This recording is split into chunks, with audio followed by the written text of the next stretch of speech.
할렐루야! 좋은 아침입니다. 오늘도 묵집하시면서 힘차게 하루를 출발하겠습니다. 오늘 본문은 사도행전 13장 1절에서 12절 말씀입니다. 드디어 사도 바울의 1차 선교 여행이 시작되는데요. 먼저 본문을 읽으신 후에 계속해서 이어가 보도록 하겠습니다. 채널 고정!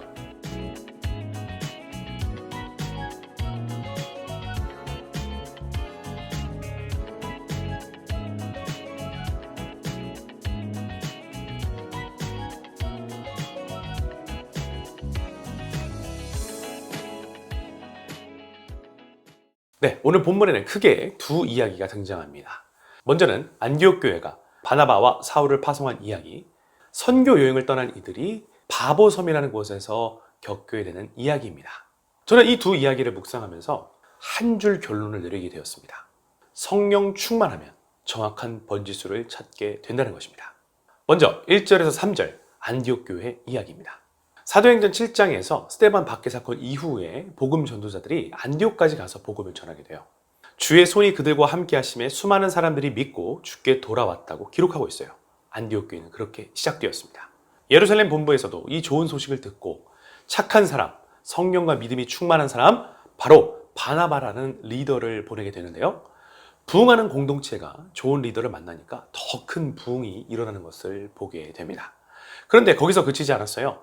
바나바는 다소에서 바울을 초빙해 와서 1년 동안 협력 사역을 진행합니다.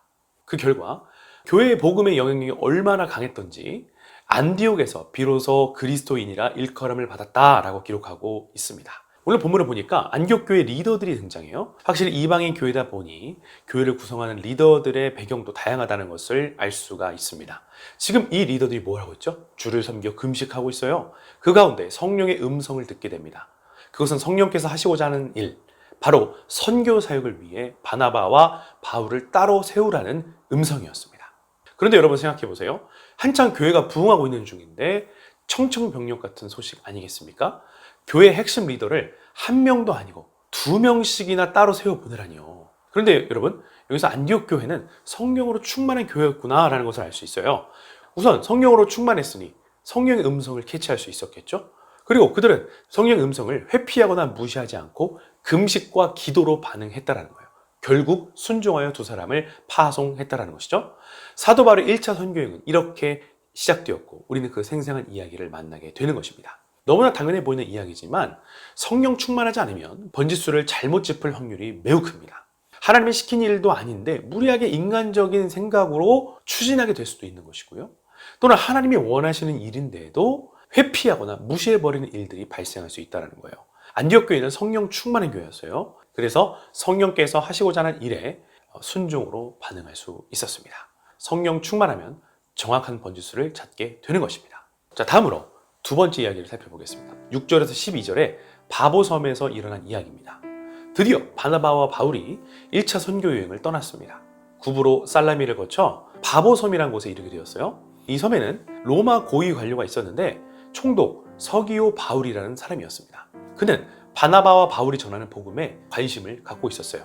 그런데 이 복음 사역을 방해하고 대적하는 시도들이 여러 채널과 경로로 있었던 것 같아요.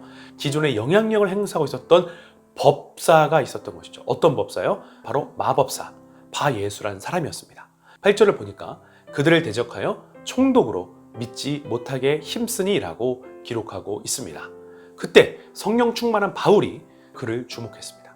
하나님의 복음 사역을 대적하는 근원지를 정확하게 간파해낸 것이죠. 바울은 하나님의 복음을 대적하는 모든 시도들을 묶어버립니다. 그리고 하나님의 진리의 빛을 가로막는 바예수를 향해서 빛을 뺏어가는 선언을 합니다. 바예수는 얼마 동안 보지 못하게 되었습니다. 결과는 어떻게 되었나요? 12절에 기록되어 있습니다. 이에 총독이 그렇게 된 것을 보고 믿으며 주의 가르치심을 놀랍게 여기니라.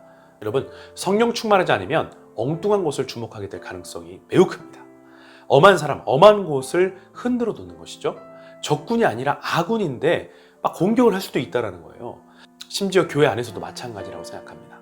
우리가 싸워야 될 것은 나의 옛자하고 이 땅에 복음을 대적하는 사단의 세력인데 믿음의 식구들, 형제 자매들과 싸우고 있다면 얼마나 주님이 안타까워 하시겠습니까?